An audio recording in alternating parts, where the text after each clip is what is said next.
I fear no man. But that thing... it scares me. Hit the lever!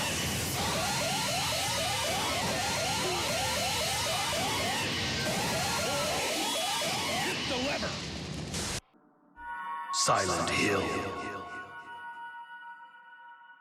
Hello and welcome to the Pyramid Head episode, also Executioner, and our sword is Jank. Just them. Oh, we have a no other player, that's cool. So, Executioner, how does he work? Well, let's talk about his perks. Forced Penance. Whenever someone takes a protection hit, makes them suffer from broken for 80 seconds at level 3. For us, it will be a little bit less, because our perk is a little bit worse. And... that was such a clean hit. Deathbound, which means that whenever someone heals someone, if they go with, if they leave a radius from the person they healed, then they become oblivious, and it has like a small cooldown or something of the sort. No one was there, okay. And then Trail of Torment, which means when I kick a gen, I become invisible. There's an actual thing. Undetectable. Until either I do an offensive action, like hitting a survivor, or someone touches the gen. So for right now, if they don't have line of sight on me, they don't know I'm here at all. Which can mean, obviously, you can get jump scares and just other terrifying things, but we're no longer undetectable because someone touched the gen. Which means now, we know that we can just go around. Also, so let's talk about the killer. By using your power, you'll leave these trails. If someone walks in them, they can crouch over them fine. It means that they will get tormented, which is a special status effect that this killer has.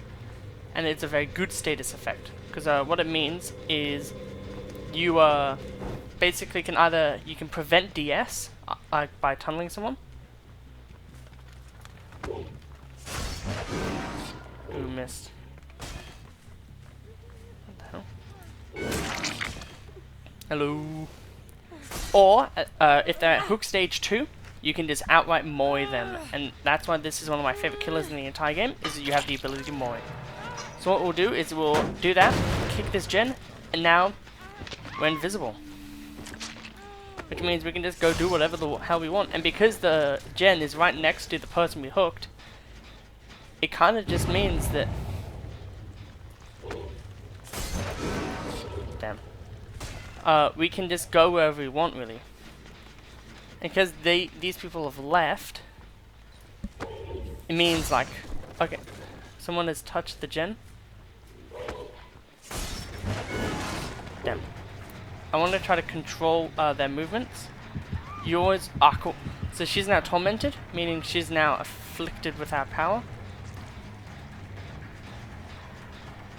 Okay. So. Okay, cool. How did I miss that? But if they are tormented, it means that you want to yeah. It's like if I hit this person out.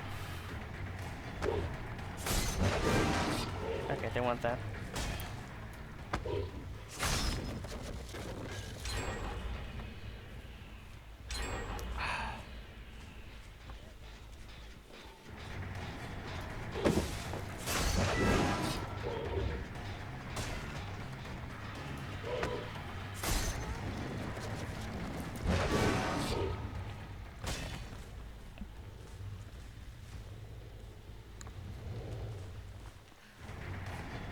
Okay.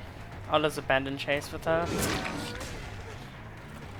X person is not my friend. My new friend is this meme. I don't even remember what that meme is.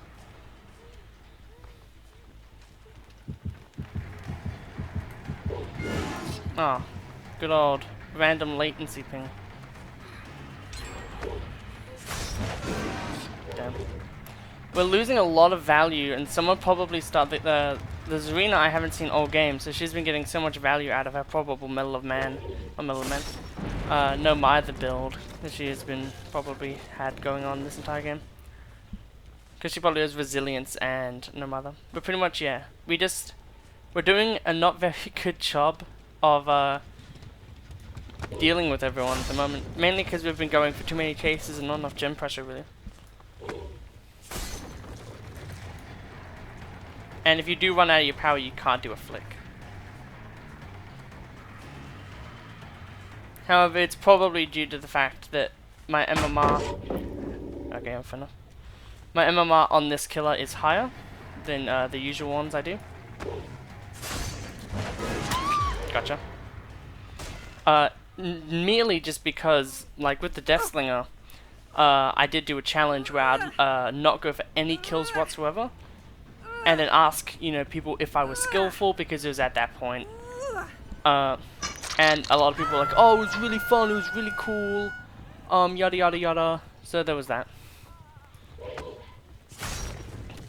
So it was a fun little experiment, but I didn't end up making a video on it, which does suck. So the Meg, so one of the Kates is on hook 2.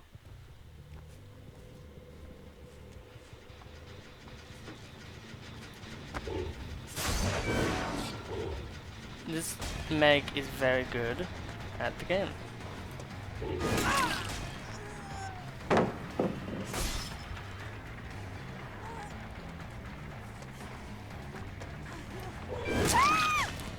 Don't think she expected me to do that. So I could send her to the Cage of Atonement, but I don't want to do that. Because what I actually want to do is have people be able to be moied. Because that is my objective. So we'll just make a massive line. And then just hope that people actually go into it. We'll go around. It's hard, like when you've already spoken about everything you need to know generally about the killer. I did hear someone. I'll kick this gen because I get double value for it. But the gen does light up yellow for them. So if they were like right around here, they would be able to see that. That was really clutch for them. They didn't have anything happen to them. Oh wow, is no one really gonna go save them? That sucks. Kick this again. Kick this again, because I may as well. Don't kick this at all.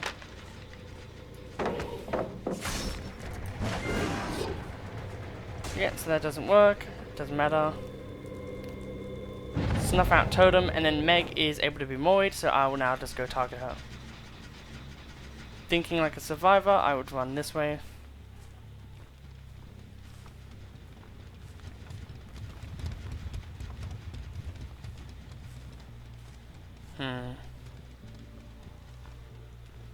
Look at all.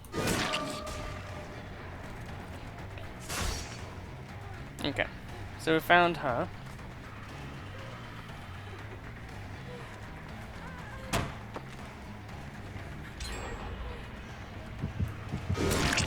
Yeah, so she had to run there because she was trying to crouch, but then it didn't work. And she was the one who's there, so now we can... Oh, wow, thank you. What a great Moi. Really, really helps show off the coolness of this power, huh? But see, we didn't have to carry her to a hook, and if we tunneled her off a hook, then we would have gotten... Like, we wouldn't have needed to worry about DS at all. Okay.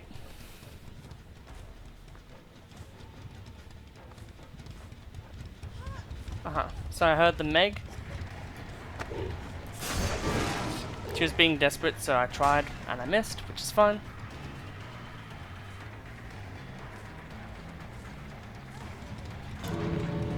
Wow, they, like, almost instantly opened that up. They must have someone basically just at the door ready. Oh, wow.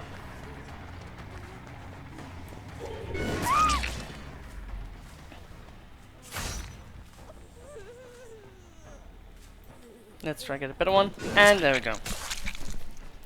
So cool, we're able to get 2 kills. And both of the other people just escaped. So that was a pretty good game 1. So let's get into a game 2, shall we? Okay, so game 2. I've already explained the perks, so let's just get it going. A good thing to do is just setting out paths in areas where you think that they will go, or places where you believe are the stronger loops. So making it so then getting to high pressure areas is harder for them. So I know for one that this window is a very annoying looping area, because survivors like to loop it a lot. So because of that, I'll put something there. Likewise for this. Oh, there's a thing in the way. Yeah, it's all about just thinking about the world in a more macro way. And then basically always, whenever you want, just putting down some good old trail. Where will they go? You think you can just do that? Over there.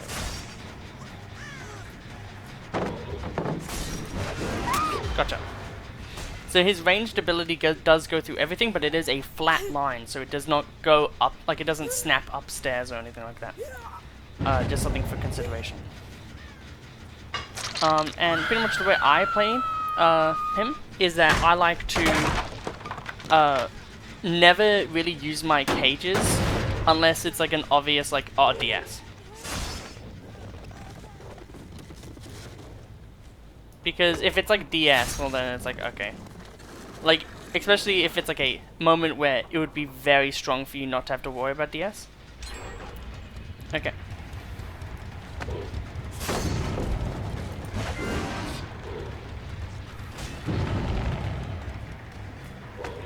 What I can do is put some there. Okay, so he's now been infected by it. And I've hit him with my power. So that should be enough to get him away from this loop. And if you don't know, you can actually just hit over that. So that was me knowing and becoming a little bit more than him there. We'll pick him up, and then we'll plop him on a hook, and he will probably be our target for things. So that was Deathbound. So now one of them is Oblivious, and I know that they healed over here, which is a really good information to have. I'll put some stuff here, just in case they want to try to be sneaky, and we'll have some latency.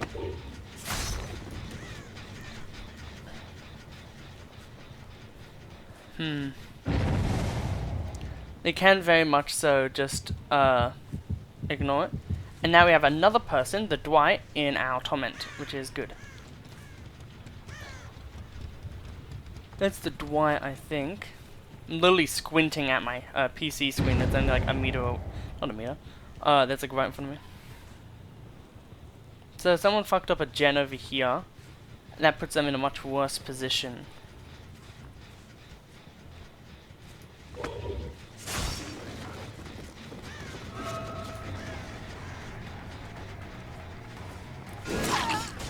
Hit them.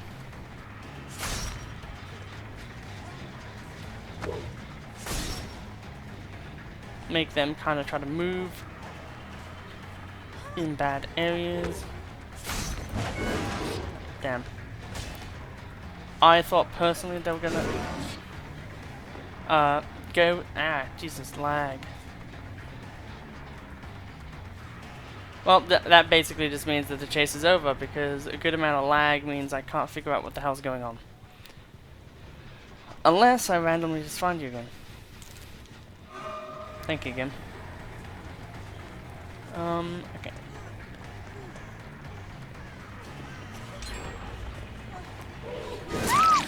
Yep, so we've downed them. I think this is the second one for this Meg. One thing that's really weird is because the active ability button can always be used, sometimes I'll think, wait, can I actually like do something to this Meg? Like, can I send them to a cage or like final mori them? But like, no, it's always just a simple, like, do you want to start your trail of torment? And it's like, no. Okay, so the upstairs one isn't one that we're actually bothering to do. Okay, so they just give me the perfect reason to hit them down.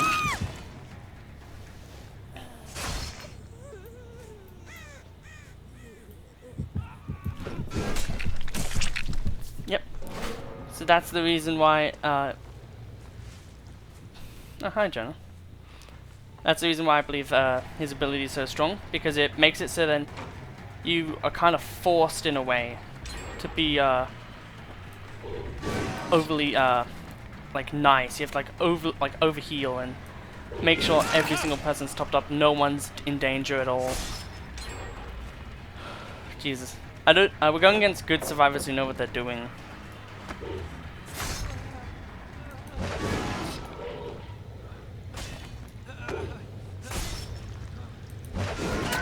I don't know why he's just sitting there thinking I can't do anything.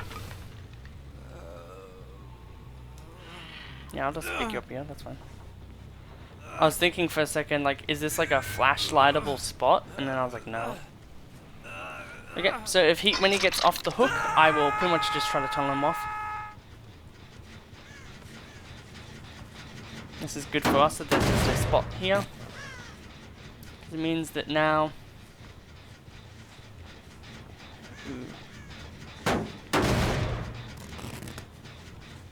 It's more likely for them to go for the save now, because they won't be able to, other than the fact that I'm making a lot of noise, hear that I'm here. Other than maybe if they're in comms, but if they're in comms, that's a different story entirely.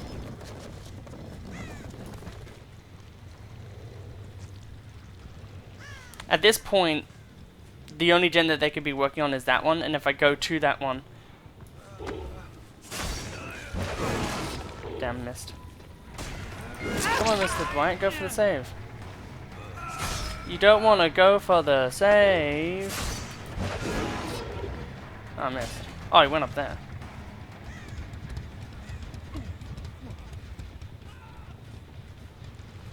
Where did he go? What? Ah, he went over here. Hey, Dwight. Oh, I see another Dwight as well. That's hilarious.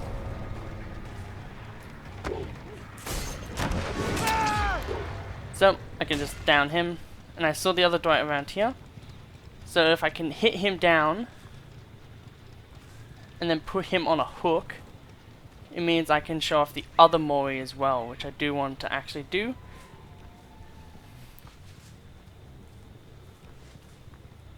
Because although in these videos I have been getting pretty lucky with finding Hatch, I know that eventually that luck will run out. I guess I'm going to have to just take my chances.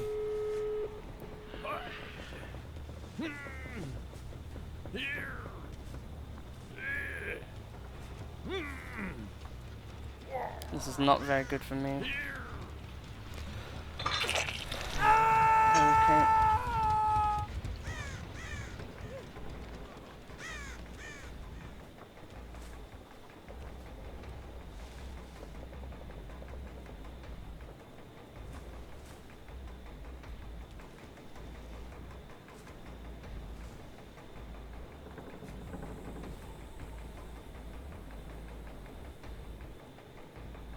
Okay.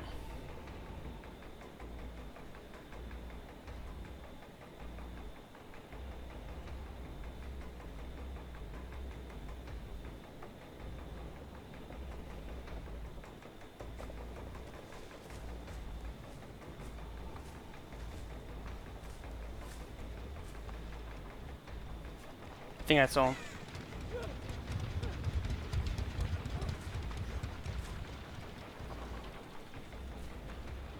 I was right.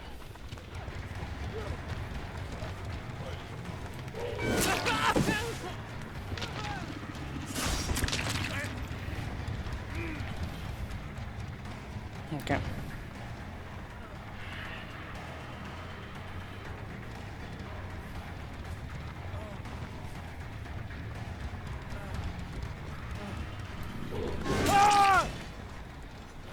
Okay.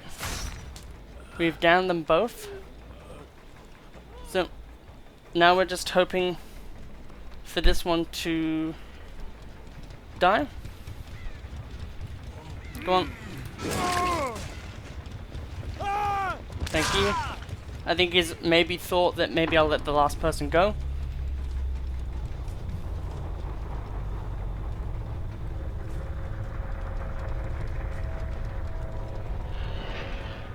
Where did he get off to? What?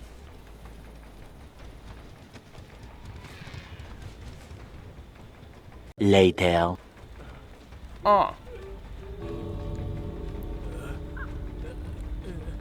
Okay, let's see if we get a good... Yep.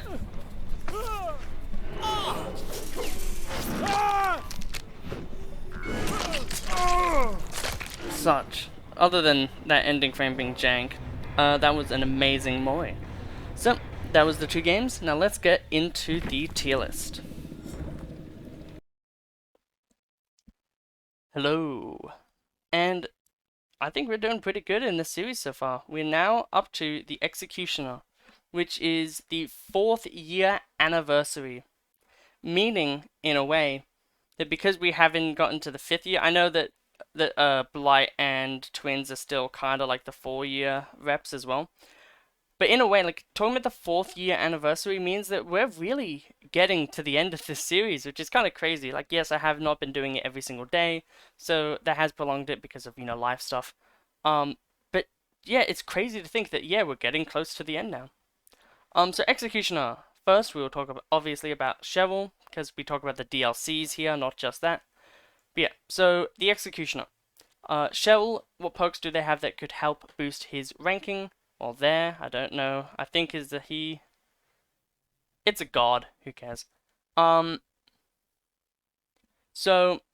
Hsve has the perk called Soul Guard, which is a really good perk. I actually love using it myself personally. Even as just a by itself perk, it can be really clutch and really fun to use. And you also get Blood Pact, and Blood Pact is meh, but it was used in like an Infinite Wall hack thing that has been fixed, I believe. So that's kind of meh. And the other one is being able to refresh the lines, being able to block a gen, which is kind of good, but also like it's one of those neat. All of her perks are good, but like except for Blood Pact, that's a pretty niche one. She has a 2-star, 3-star, 4-star perk.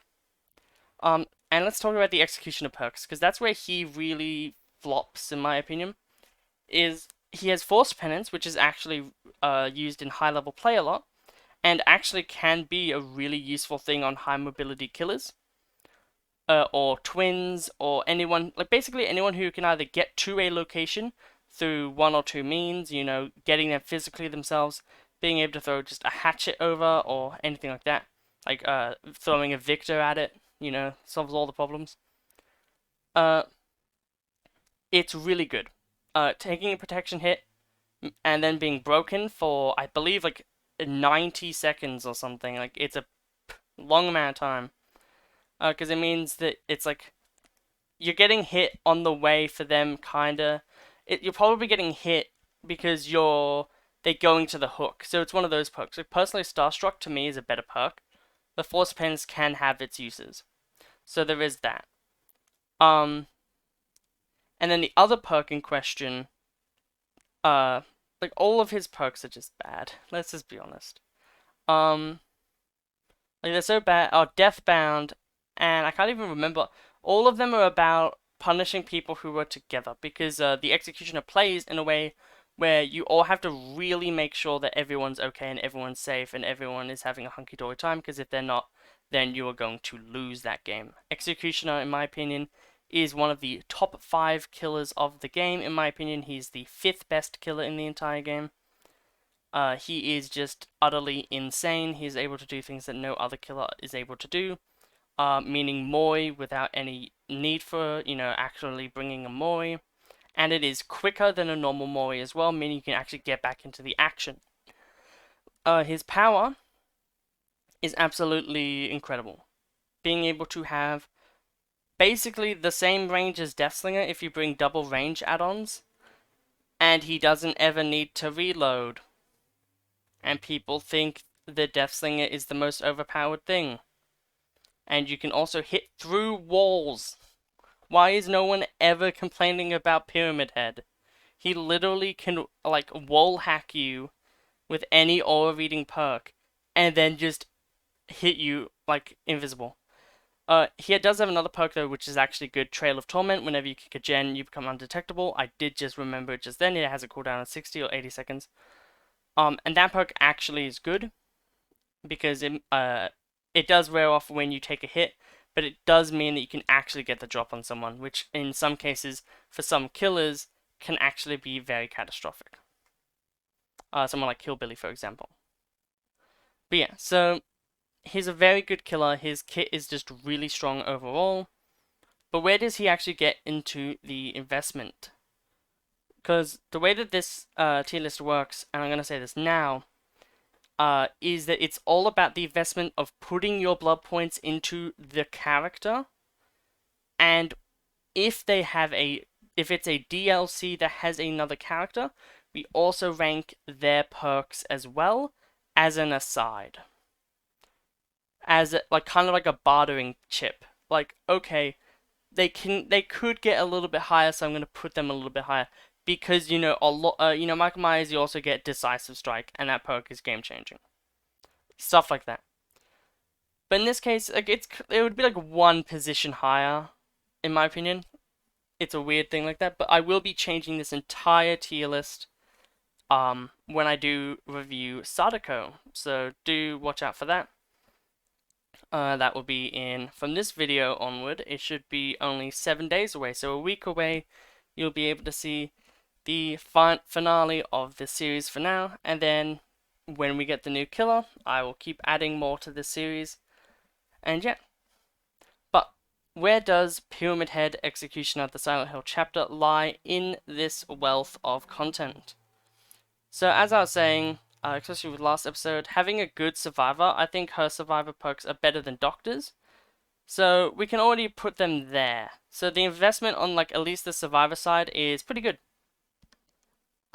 Because that means that in a way, they already have, even if you rank it by half, they have a mediocre perk that can still be used well, a good perk that is kind of situational, and then a really good perk.